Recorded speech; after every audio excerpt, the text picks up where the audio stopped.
Vamos falar agora sobre o primeiro triunvirato.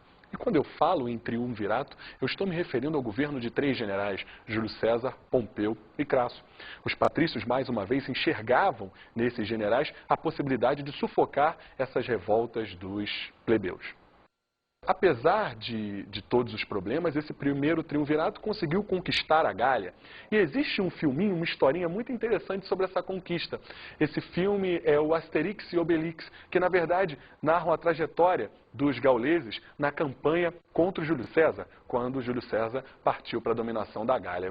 Vai aí uma boa sugestão para que você veja e se intere um pouco da conjuntura do período. O Júlio César logo se mostrou o mais importante de todos os membros desse triunvirato e passou a exercer o controle, principalmente após a morte de Crasso e após a derrubada de Pompeu. Nós começamos então o governo, a ditadura de Júlio César. Infelizmente, Júlio César foi vitimado por uma conspiração palaciana.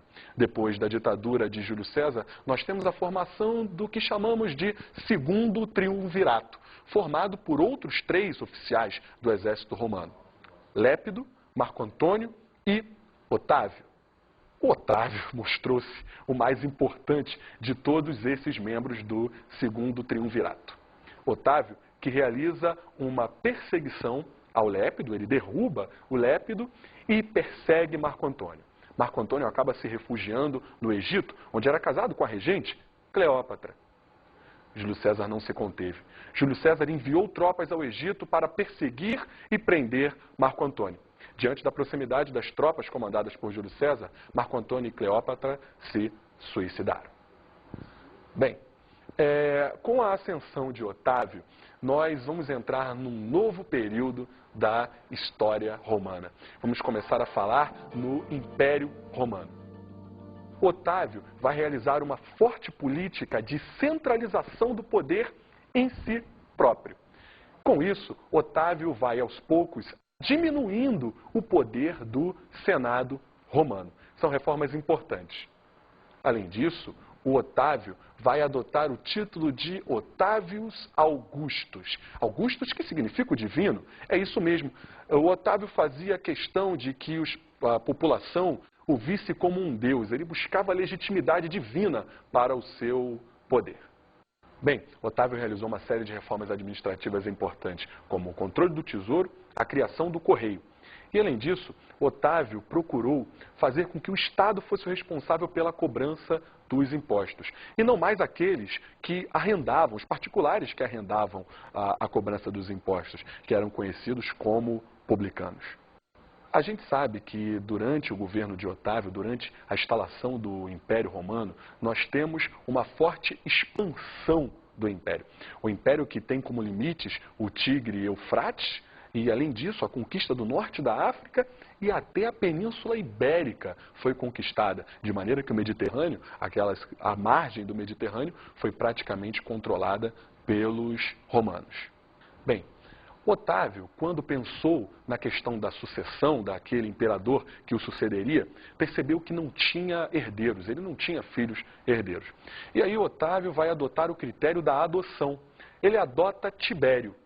Tibério vai ser o sucessor de Otávio e Tibério dá origem à dinastia Júlio-Claudiana. Vamos aos momentos mais importantes dessa dinastia, como, por exemplo, o governo de Calígula. Calígula era conhecido pelo seu desequilíbrio mental, na verdade.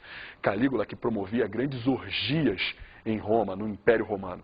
Além disso, Calígula foi responsável pelo aumento de impostos e a perseguição ao Senado. Um outro destaque para a dinastia Júlio-Claudiana é o governo de Nero. Nero que, só para você ter uma ideia, matou a mãe, Agripina, e matou as suas 2 primeiras esposas. Só para você ter noção, né? Nero ainda foi responsabilizado pelo incêndio de Roma. Na verdade, o que Nero queria era incendiar Roma e colocar a culpa nos cristãos. O cristianismo avançava e muito, e os cristãos se recusavam a adorar o Nero, os imperadores, como deuses. Depois da dinastia Júlio-Claudiana, nós temos a dinastia dos Flávios, que é inaugurada por Vespasiano. Vespasiano que foi responsável pela conquista de Jerusalém e pela diáspora hebraica, pela expulsão dos judeus lá da península da Palestina. Os judeus que passaram a estar dispersos pela Europa, principalmente, muitos foram até para a Península Ibérica. Mais tarde, no século XIX, já depois de Cristo, os judeus começam a desenvolver o pensamento sionista de retorno à sua terra prometida, de retorno a Jerusalém. Em 1948 é fundado então o Estado de Israel, em meio a uma ocupação palestina. Isso está no cerne daqueles conflitos árabes israelenses. Mas eu não quero estragar a surpresa porque essa é outra videoaula. Bem, temos que falar também, ainda na dinastia dos Flávios, do governo de Tito, sucessor de Vespasiano. Durante o governo de Tito aconteceu uma tragédia. O vulcão Vesúvio acabou destruindo as cidades de Herculano e de Pompeia. Depois dos Flávios, temos os Antoninos. Destaque para Trajano, que concedeu crédito a juros baixos aos agricultores. Adriano, um outro imperador da dinastia, suspendeu o processo de expansão do Império Romano. Ele parou mais ou menos ali na região do rio Eufrates. Depois da dinastia dos Antoninos, nós temos a dinastia dos Severos, onde ocorreu um grande desgaste do Império Romano. Desgaste por causa da grande perseguição que os severos exerceram, principalmente sobre o Senado. Destaque para o imperador Caracalla, que concedeu a cidadania romana, mesmo para aqueles que não eram nascidos em Roma. Importante. Um outro fenômeno da dinastia dos Severos, que nós temos que destacar, é o fenômeno de ruralização. Boa parte da população acabou migrando dos grandes centros urbanos em direção às áreas rurais, fugindo dos altos impostos e fugindo das iniciais invasões bárbaras aos impérios romanos, principalmente às cidades romanas. Bem, você está percebendo que nós começamos um processo de desgaste, de colapso do Império Romano, principalmente a partir do século III depois de Cristo. O primeiro fator que nós temos que considerar nesse processo de desgaste é o fim do processo, a contenção do processo de expansão do Império. Nós vimos, inclusive, o exemplo do governo de Adriano.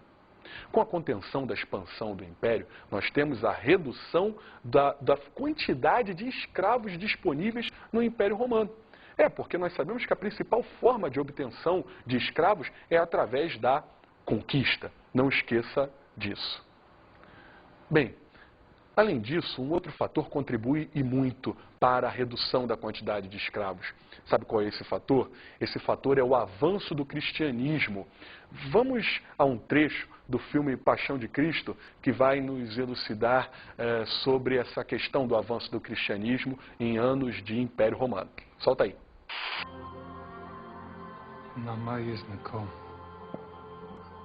Daudi